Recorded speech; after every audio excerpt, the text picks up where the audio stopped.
But I tell you, Jesus says, that something greater than the temple is here. Matthew 12. 5, 6. Numbers 28. 9. Jesus again draws on the scriptures to make his point.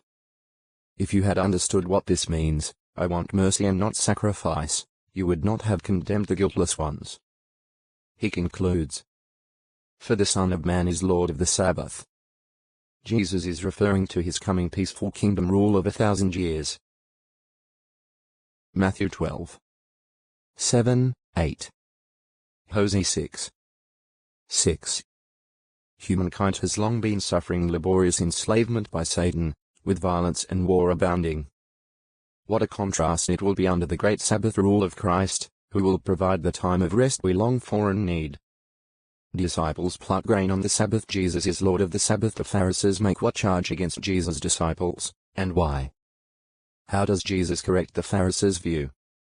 In what way is Jesus Lord of the Sabbath? 31:77. On another Sabbath, Jesus visits a synagogue, likely in Galilee.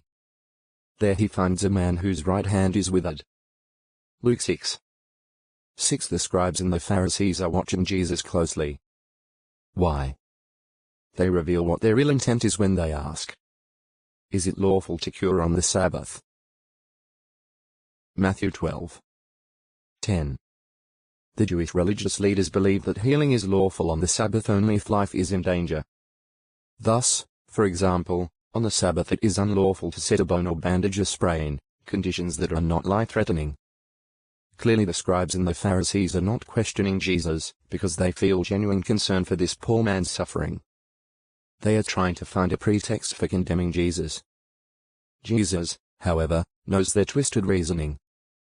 He realizes that they have adopted an extreme, unscriptural view of what constitutes a violation of the prohibition against doing work on the Sabbath. Exodus 20. 8-10. He has already faced such misplaced criticism of his good works. Now Jesus sets the stage for a dramatic confrontation by telling the man with the withered hand, get up and come to the center. Mark 3. 3. Turning to the scribes and the Pharisees, Jesus says, if you have one sheep and that sheep falls into a pit on the Sabbath, is there a man among you who will not grab hold of it and lift it out? Matthew 12. 11. A sheep represents a financial investment, so they would not leave it in the pit until the next day. It might die in the meantime and thus cause them loss. Besides, the scriptures say, the righteous one takes care of his domestic animals. Proverbs 12. 10. Drawing a reasonable parallel, Jesus continues, how much more valuable is a man than a sheep? So it is lawful to do a fine thing on the Sabbath. Matthew 12. 12. Accordingly, Jesus would not be violating the Sabbath by healing the man. The religious leaders are unable to refute such logical, compassionate reasoning. They just remain silent. With indignation, as well as grief at their misguided thinking, Jesus looks around. Then he says to the man, stretch out your hand. Matthew 12. 13. As the man stretches out his withered hand, it is restored. That is a cause for joy for the man, but how does it affect those trying to trap Jesus? Instead of being happy that the man's hand is restored, the Pharisees go out and immediately conspire with the party followers of Herod against Jesus, in order to kill him. Mark 3. 6. This political party evidently includes members of the religious group called the Sadducees. Ordinarily, the Sadducees and the Pharisees are opposed to each other, but now they are solidly united in their opposition to Jesus. What is lawful on the Sabbath? Matthew 12. 9-14. Mark 3. 1-6. Luke 6.